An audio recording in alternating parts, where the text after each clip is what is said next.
It is so great to spend time with Dr. Joe Wakshlag. He is everywhere. This man has been a professor and teacher at Cornell Vet School for what, Joe, 20 years, since 2006. Yeah, You, quite a you while. aren't old enough really to have pulled that off, but I consider you a maverick and a pioneer in a lot of the areas of your interests, which tend to be in the nutritional area. For a long time, you were the guy that was teaching us all about omega-3 fish oil or fatty acids. Hmm. And Yeah, I learned a lot from you because, and I'm sure other vets did learn a lot from you about how much those are needed. And you just were a kind of a cheerleader for them. Now yeah, for sure. you're you're going to be giving a big talk at the veterinary conference VMX about cannabinoids. I think I'm Yeah. saying that correctly. Now, I think I know what cannabinoids are, but just like everyone else, I don't. I mean, we know what cannabis is. We know that there's cannabis dispensaries all over the place. I think Yeah. we know that THC that's in marijuana or marijuana derivatives is not good for pets, but maybe you'll clear us up about that. There's Mhm. other parts of that plant or those chemicals that are good for them. I also discovered, which I hadn't known, I thought, why is Joe's got like this board certification in nutrition? He's like the nutrition guy. Oh, wait, Joe has a doctorate in pharmacology. Something you have in your back pocket, like 'cause in case it comes in handy. Yeah, that's just, I didn't know when to leave school and they just kept telling me to go. So I kept going. You're amazing, really, because you got a full class loads of people to teach and you do a lot of research. So when did cannabinoids catch your attention? Yeah, I think it was 2017, 18 is when the Farm Bill passed, which allowed farmers to grow hemp, which is low THC varietal cannabis, which has been around for ages and has been used for textiles and the oils for seed oils and things of that nature. And then it just became this huge, the guardrails were lifted on research on hemp. And so lots of folks were interested. And I got involved in a research project with a company that I've been working with and consulting with for now 7, 8 years. And I did their first study just looking at the pharmacokinetics, which of course that's where the PhD in pharmacology comes in handy. Right. And then we said, wow, this stuff can get into dogs. Let's see what it does to them when they have arthritis. And there was some really nice positive outcomes. And it got me going, wow, this stuff that we said probably doesn't work works. Cool. Okay, so when we say cannabinoids, is that the same thing as CBD or totally different? Yeah, the plant makes 100 different cannabinoids. And if you're a Oh, marijuana plant, you make primarily THC derivatives. And if you're a plant that's quote unquote hemp varietal, which doesn't have the THC synthase genetically in the plant as it's been bred out, that's got primarily something called CBDA, which then when you extract it can become CBD. And that's where the industry has really laid the groundwork in terms of looking at whether CBDA or CBD actually have benefits, and that they do. And then it's what's this plant have to offer? There are all these other cannabinoids, CBC, oh, I CBN, see. CBG. So, So all of them, all the versions of CBD, letters after them for those of us yes. trying to follow along with look at your car's license plate. Wow, there's a lot of letters on there. Mhm. Actually, a lot of variations of CBD that come out of particularly the hemp plant that has the most varieties. Yeah, hemp primarily makes CBDA, which is basically an acidic form of it, and that's what the plant makes. And then when you extract it out and make a product, usually you heat it and it becomes CBD, and that's just how majority of the industry has gone down that route. Now, some of these CBDs are isolates, which is pretty much just CBD, but some of them are quote unquote broad spectrum and have other things from the plant, like the acid versions of those. Also, it has things like terpenes and flavonoids and some other sterol molecules, which, if you talk to the purists, they're like every strain's a little different, and every strain has slightly different properties, much like you hear in the marijuana world. Some people like the Oh, effects of right, certain, so it's right. not much different. And back in the day, in the 60s, grass was grass. Yeah, In these marijuana markets, there's you want how do you want to feel? Up, down, sideways. You want yeah. bright light, you want low light in your so Yeah, I it's is like this it's like breweries, right? We now have yes, breweries that tell you totally, this IPA has more of this hoppy feel, this one that's right. doesn't. This one's got more of a citrus. Yeah, or more alcohol content. So Yeah, yeah. so that brings me to the question, two questions. One is the company that you've been working with for 7 or 8 years, we should name them because they got Joe Wakshlag to come work with them. So to me, that's a star on their chest. But is Yeah. it a company making products or Yeah. making just the base ingredient for other companies making products? No, this is a company called Ellevet that's tried to focus, and the reason I'm with them is because they wanted to focus on research. I've been running their R&D for a while. We wanted to understand every species, right? So I'm a pharmacologist by trade, and so it's like, what does this stuff get into goats? Does it get into parrots? Does it get into monkeys? Oh, Does it right. get into horses? So we've done all of that work to really establish what doses might be necessary for all the species, right? Now, interesting, Ellevet, which was spelled ELLE and then vet as in veterinarian, was supposed to be only a product that went to veterinarians to give them a product for their patients Hmm. that they could trust. They could feel doctors had made it, it had been researched, and they are doctors and they want to feel confident in what they're doing. But then they came out. I didn't realize that was the company you were working with, a like an adjunct of their company called Ellevet, Yeah. directly to people. What's up with that? Is that a less strong version or just letting people run amok and make that work? Yeah, the Ellepet came and went. To be honest with you, it Oh, never I see. really took off in the consumer market. When you do that, you expect that small independent distributors will pick up the product. The reality is that it's actually slightly more potent, and it was always more expensive. And so a lot of people like I to pick up the 9.99 special to see if it works, but the 9.99 special has no research behind it, right?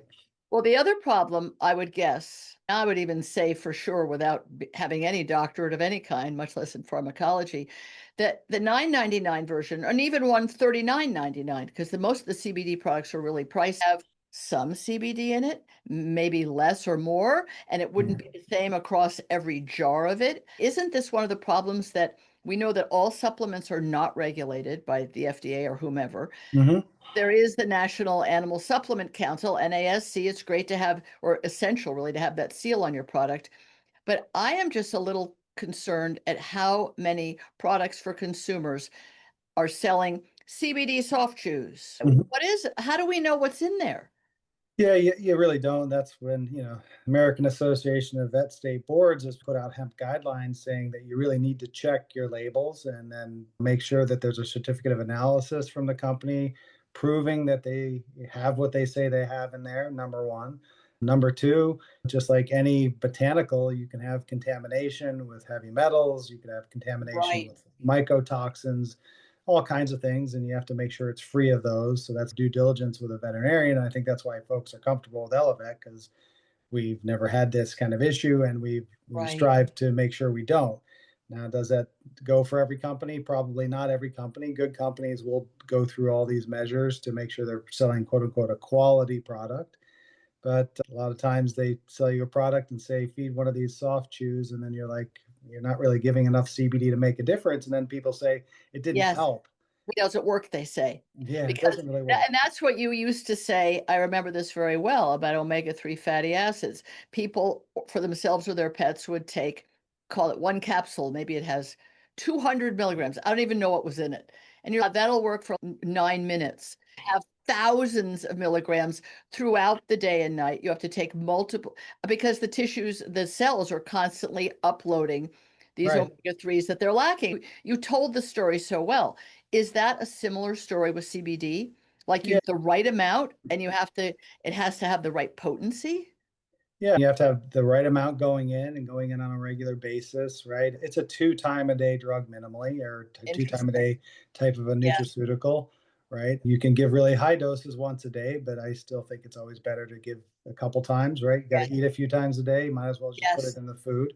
On everybody's, the dose that has now, I think we were the trailblazers when we did our study, and everybody is now recapitulating that dose. And some studies, it seems to require more, which may be just difference of the product. We have a nice, good full handful of studies in osteoarthritis now that are saying this is better than some of the meds that we give that we have no efficacy or no real good studies on. For me, it becomes everybody likes to go to the veterinarian. My dog's in pain. Try a nonsteroidal.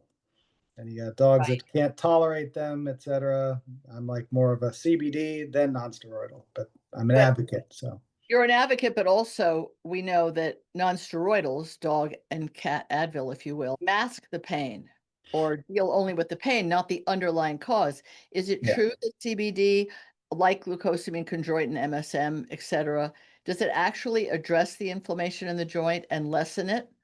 Yeah, there's some data out there to say that it works pretty well. It can work in conjunction with your nonsteroidals. It can work in conjunction with your steroids when steroids have to be used to help with that sort of mitigating that inflammatory response. And it shouldn't be shied away from just because it's a new nutraceutical. In my mind, it becomes one of the top three things you consider when you have a dog with pain. And then fish oil has always been great, right? Great for Yes, really helping that inflammatory response. CBD will help with the pain and potentially the inflammation. Definitely, there's a lot of great safety data on CBD now, using it for 6 months in dogs, 3 months in dogs, showing no negative consequences other than the occasional like vomiting and diarrhea, which any supplement's going to do. There's just really very few negative or adverse events other than maybe your dog gets a little bit somnolent and acting a little lethargic, but then you back the dose off and you don't see I that. see. So you go by the individual dog, what their Oh, metabolisms, what their energy levels like. mhm. But on the one hand, because you're always talking to vets or frequently, you have to say, look, we haven't had bad outcomes. So that's really good because vets don't want bad outcomes. Right. Nobody wants them, but vets really don't want that coming to their doorstep. But what about the positive side, Joe? What do we see happen with a dog on the correct dose twice a day of CBD? Should we expect to see and go, oh, that worked? Yeah, I think from our perspective as veterinarians, we often have to rely on what the owner sees, right? Is the dog Right. going up the stairs again? Did the dog jump on the bed again? Did he actually start jumping in the car? Those are the Yes. things that we're measuring is this pain index by owners. And strangely enough, even as veterinarians, when we examined the dogs and we didn't know what they were on, we were like, this dog just seems better. They Really. manipulate their joints and they didn't seem to scream. They didn't turn to try and bite you, those kinds of things, right? That was seen in the paper. It's been observed now in a cat study we recently did, exact same outcomes. So I think we're pretty excited that we have something that works for arthritis. And now there's more data coming out that it may actually help with seizures, with hard to manage seizure patients as well. We all know people who have a dog or a cat who's seizing and they put them on anti-seizure medication, which has all kinds of side effects. And the dog or cat is still seizing, and it almost becomes a euthanasia issue, depending on Right. how long and intense the seizures are, how everyone in the house feels about it or deals with it, and how the animal feels in their postictal and how do they come out of it. And is it quality of life? Is it really interrupting it? So the Yeah. CBD can work for that as well. If you have an aging dog or cat, then they're guaranteed to have arthritis. It's something I talk about a lot on the show. A dog, depending on the size of the dog, they're older at a certain age. And the kitties are, let's call them senior at 7. That seems to be a going number. They have arthritis, and the arthritis will get worse. It's part of aging. So, do you recommend? Of course, you have a dog in the fight, if you will. You're working with and for this company, and you've seen these great results. Do you think that middle-aged dogs and cats should be on CBD twice a day as a kind of low-level health management of arthritis? Yeah, I think that's always the thing is like he's slowing down, he's getting older. That usually means there's some musculoskeletal Yes, issue, right? Whether it's that's right. arthritis, whether it's muscle pain, whether it's tendon, ligament, etc. I think it's one of the first things you can reach for that's pretty gentle and safe, kind of like the fish Yeah, oil scene. So I've always liked it as like a first line, right? Are you going to run off and do the big time pharmaceuticals, the pregabalins, and then the new fancier NSAIDs, which tend to have their negative side effects? I'm a conservative, right? Start slow, yes, go big when you need to. We have all these yes. fun injectables now. Fun injectables have now been shown to have their negative side effects, some of Oh, which yeah. can be pretty detrimental, right? Oh, yeah. Let's do no harm, right? That's our motto, right? Do no harm. And it's an easy way to do no harm and to have some good outcomes. So it's why not start with the easy, gentle stuff, right? And that's where the nutraceutical and the Chinese medicine always comes in. Is the herbs and the spices and That's right. CBD tend to have fewer negative side effects. So start there and then work towards the more aggressive therapies, right? But yes, definitely. But I think the issue is, as you said, you can't just give one soft chew a day that you bought at practically at CVS, but maybe you bought it at your brick and mortar pet store. Maybe you Yeah. saw it on Chewy. Hey, we have a special on CBD soft chews. Who made them? CBD is in there. And Yep. has it been verified? And this is something I think when people are willing and eager to try a supplement, a Right. nutraceutical, something from plants, something natural, they Hmm. also think, I'll just give a little and see how it works. But if you write loading dose, if you don't give enough for the body to uptake it, said earlier an interesting phrase, can we get this into parrots? Can we get it into, is there Yep. something? You mean, can you give it to these animals and does it enter their system? Does it get into Yep. their Yep. tissues? I Exactly. mean, Are you giving it enough to get to that joint? that's right. So I would say a lot of us are using a glucosamine chondroitin kind of a joint supplement regularly. Hmm. Like the idea of using that with CBD as a kicker, if you will. Sure. Yeah, I mean, it was when Ellevet made their first joint soft chew. It was like it's for mobility. Might as well put some glucosamine and chondroitin so you don't Oh, have to that's do two. funny. That's So funny. I that didn't know was, that. yeah, that was a genesis of that product. Was people like giving treats, and it's easy enough. Two in the morning, two at night for the Labrador, maybe Right. three depending on the size.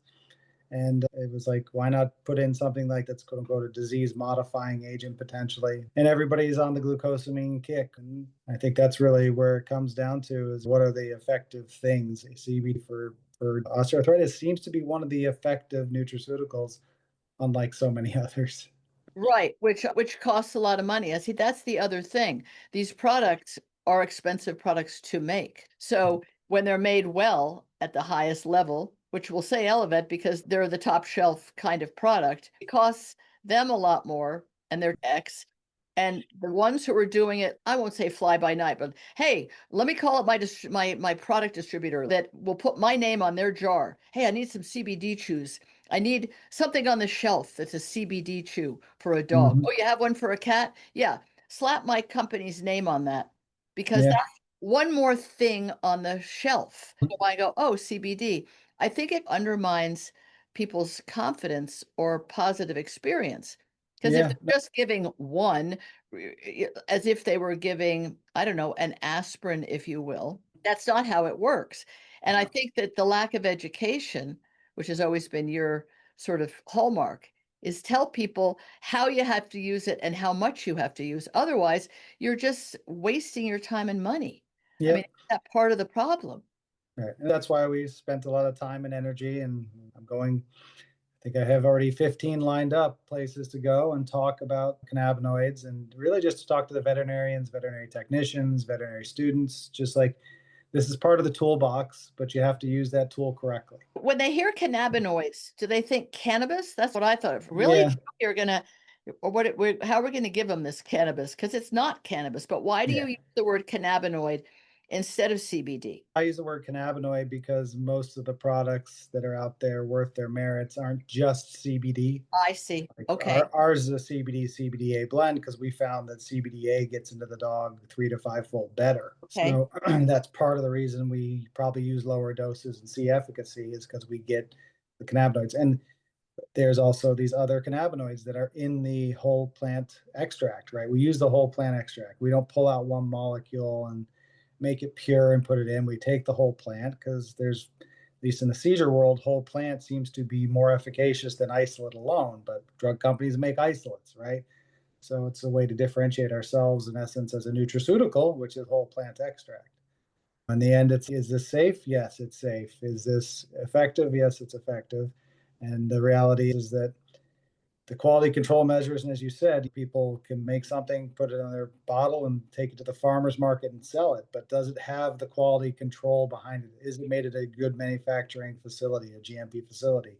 How many times do they test that final That's right. product? Right. Our products are tested basically twice before they get to us, and then they're tested again once they get to us. When we make our products, we test the products. That's all the quality control, right? That's all the things that make it not a 1995 special, right? You're going to Right. spend more money for it. You're going to spend $100 for a bag of chews. It'll last you a couple weeks, but it is the same thing every single time. And has that same ability to the same ability to reach the pain receptors and Yep. calm them down, neutralize Yep. them, anti-inflammatize them. So Yep. so would you say that somebody could make the investment in a bag of chews. Let's say they've got a lab and they're gonna have to feed 2 in the morning and 2 at night. Also could be a Jack Russell who might get half in the morning and half at night, depending on the size of Yep. the dog. What is the amount of time that you think is reasonable to see, is that dog responding well to the product? Yeah, usually we see results within 72 hours for sure. For What? 75% of the dogs, a week, and some Wow. others. And I think that's the interesting part is we know it's safe enough that you start at the recommended dose. If you're like, whoa, this stuff's phenomenal, you cut your dose in half. If you say this isn't really working the way I think it should, you can increase your dose, right? Right. No. There's not a lot of harm in doing so with this kind of a nutraceutical. And then from our perspective, it's something that the veterinarian needs to know how to use it, right? Yes. So that's why we spend a lot of our time educating so that we can give that message, right? Yes. Like, here's the dose on the bag. In this soft chew, there's 19 milligrams of total cannabinoid, most of which is CBD, CBDA. This should work in that 10-kilogram dog quite well once, twice a day. And that's the stuff that the vets need to know. They need to feel comfortable using it. It's a new product. And for a small company like us, we don't have that same gravitas as some of the big pharma companies where that's, oh, I just trust them. We have to garner the trust. But when we're talking about nutraceuticals, it's not pharma really. It's No. nature. Someone like you who spent all that time on omega-3 fish oils, but you can't make them in a laboratory. Them you can, and so forth and so on, add other things to them. I think the fact that it can use that fat, that it can see results that fast is a great value. We're going to say you got to try it for a month because a lot of the supplements that we take, we humans, we don't even know if Mhm. they're working because Yep. we just don't. There's a faith like, I think this is really good for my cells or something, my brain, I don't know. But with a dog or a cat, if they were having trouble standing up and they were not getting up and down off of furniture, and now they are 2 hours, 3 days later, hello, that's really dramatic. Yeah, and I think that's the difference between the things that we take, right? We're doing Yes, things for brain or memory health. It's going that's to take a right. while. I will never know because by then we can't remember. What did we take? I'm only kidding. Yeah, yeah, But but I mean, we it forgot to really take. is. Yeah, it is faith-based if humans take supplements, which I have done forever. I think with the dogs and cats, they will show us A, that it's working, and B, if it's not, do I give a little more? Or Hmm. if it's working so much that they're dopey, which isn't high like marijuana, it's just dopey, then you Yeah. back off a little. I really like the idea of using it. I like the idea that there's glucosamine in it. I don't even mind the idea of using it along with a glucosamine supplement Hmm. because I'm just this believer in piling on. Yeah, you're trying to do disease modifying agents that work a That's little right. differently, right? That's right. Glucosamine helps maintain Exactly. cartilage potentially. Then we're helping with the pain and inflammation. Yep. And there's other things that are out there that are joint supplements that may be hitting certain inflammatory pathways better than others. And so that's And why you fish get a oil. lot of these. Yeah, You never exactly. go wrong with fish oil. Just many squirts of fish oil on your food, your dog's Yep. food. You can take it in capsules. Joe Wakshlag, I think it's great that you're doing this. I think it's a great addition to the toolbox for dogs and cats as they get older. They all need the help we can give them, and we just have to embrace it. So thank you for the Mhm. work you've done and for going out there and letting the vets know that what you have is good for all of us. Thank you. Yep. Real pleasure. Nice talking to you again. Take care, Joe. Bye-bye. All right. Take care.